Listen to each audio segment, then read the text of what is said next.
Hi friends, ఇవాళ మనం పెసరపప్పుతో పెసరకట్టు చేసుకుందాము. దానికి ముందుగా పెసరపప్పుని నానబెట్టుకోవాలి ఒక 10 నిమిషాలు. తర్వాత గిన్నె పెట్టుకొని ఉడకబెట్టుకోవాలి. అయితే ఇది కుక్కర్లో అయితే నానబెట్టే పని లేదు, డైరెక్ట్గా కూడా వండుకోవచ్చు. కానీ నానబెడితే గ్యాస్ రాకుండా తొందరగా అరిగిపోతుంది, చాలా తేలిగ్గా అనిపిస్తుంది. అయితే ఈ పెసరకట్టు మనం చాలా సింపుల్గా చేసుకోవచ్చు అనమాట, 10 నిమిషాల్లో. ఏ కూర లేనప్పుడు, ఏమి తోయినప్పుడు కమ్మగా ఇది చారులాగా చేసుకొని తినడానికి బాగుంటుంది. ముఖ్యంగా మనం ఈ ఉపవాసాలు ఉన్నప్పుడు, ఏదన్నా పూజలు చేసుకున్నప్పుడు, ఇంకా పక్కనే ఏదైనా చేసుకోలేమే అనుకున్నప్పుడు ఇది బాగా మనకి నోటికి రుచిగా అనిపిస్తుంది. అదిగో 5 నిమిషాల కల్లా పప్పు ఉడికిపోయింది. అంటే నేను ఈ మధ్య మట్టి పాత్రలో చేసుకుంటున్నాను అనమాట. అది సిమ్లో పెట్టి చేసుకుంటే చాలా తొందరగా కూడా వంట అవుతుందన్నమాట. తర్వాత పసుపు, ఒకసారి పొంగొచ్చిన తర్వాత పసుపు, కాస్త నూనె వేసేసి, ఆయిల్ వేసేసి సిమ్లో పెట్టేసి వంకరగా మూత పెట్టామనుకోండి, అంటే పొంగకుండా ఉంటుంది మూత అలా పెడితే. అలానే ఆవిరంతా బయటికి వెళ్ళిపోకుండా చక్కగా మెత్తగా కుక్ అవుతానికి అది బాగా పనికి వస్తుంది అన్నమాట. ఒకసారి పెట్టిన తర్వాత ఒక 5-10 నిమిషాలు అయిపోయిన తర్వాత మెత్తగా ఉడికిపోయిద్ది. దాన్ని మనం స్టవ్ కట్టేసి అది ఆ మాత్రం అలా మెత్తగా ఉడికితే సరిపోతుంది.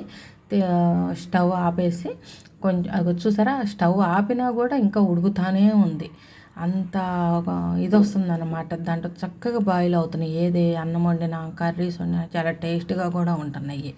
శుభ్రంగా మెత్తగా ఎంత జారు కావాలంటే అంత జారులో మనం వాటర్ కలుపుకోవాలి. అది కలుపుకున్న తర్వాత ఇప్పుడు పోపు పెట్టుకుందాము. ఖచ్చితంగా ఒక 10 నిమిషాల్లో మీకు అంతా రెడీ అయిపోతుంది అన్నమాట. అందుకే పెసరకట్టు బాగుంటుంది. మీరు చేసుకొని అది ఎలా ఉందో ఏమిటో నాకు కామెంట్ చేయండి. నెయ్యి వేసుకోవాలి. ఈ నెయ్యి వేసుకుంటే మళ్ళీ ఏంటంటే మనకు పూజలప్పుడు కూడా అడ్డం ఉండదు అనమాట. కొన్ని పూజల్లో చూడండి ఆయిల్ వాడకూడదని అంటారు. అలాంటప్పుడు ఈ పెసరకట్టు బాగా పనికి వస్తుంది.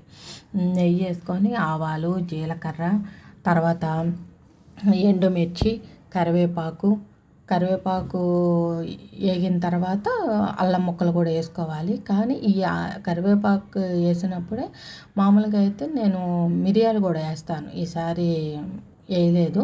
మిరియాలు వేసుకున్నా కూడా గొంతుకు చాలా మంచిదన్నమాట. ఘాటుగా కారంగా వెళ్ళిపోతుంది అది. మనం తినే ఒక్క ముద్ద తిందామని కూర్చుంటే 10 ముద్దలు రెడీగా ఉంటాం అన్నమాట.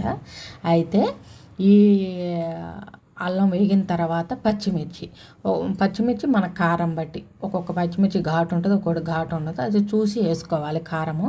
ఇంకోటి ఏంటంటే దీనికి ఎర్ర కారం వాడము, ఎందుకంటే పచ్చి కారమే బాగుంటుంది. ఆ పచ్చిమిర్చి కూడా వేగిన తర్వాత ఇప్పుడు టమాటా ముక్కలు వేసుకోవాలి. టమాటా అంటే చిన్న టమాటా, ఎవరి ఇష్టం ప్రకారం అది. కొంచెం టమాటా ఎక్కువ కావాలంటే ఎక్కువ వేసుకోవచ్చు, తక్కువ కావాలంటే తక్కువ వేసుకోవచ్చు. నేను మటుకు ఒక పెద్దది మీడియం టమాటా ఒకటి వేసేసుకున్నాను. అది కొంచెం ఉప్పు వేసేసి మూత పెడితే చక్కగా మగ్గిద్ది. ఆ మగ్గిన దాన్ని వేయటం క్లిప్ మిస్ అయ్యింది. ఆ మగ్గిన దాన్ని మనం ఈ పప్పులో కలుపుకొని ఇప్పుడు నిమ్మరసం పిండుకోవాలి. ఒక నిమ్మకాయ, అది కూడా మన టేస్ట్ని బట్టి నిమ్మకాయ పిండుకొని ఇంకా పొయ్యి కట్టేయటమేనమాట. ఆ పొయ్యి కట్టేసిన తర్వాత నిమ్మకాయ పిండుకోవాలి, అప్పుడు చేదు రాకుండా ఉంటుంది. మీరు ట్రై చేయండి ఫ్రెండ్స్, ఎట్లా ఉందో నాకు చెప్పండి. తప్పకుండా ట్రై చేసి మీ కామెంట్స్ నాకు ఇవ్వండి.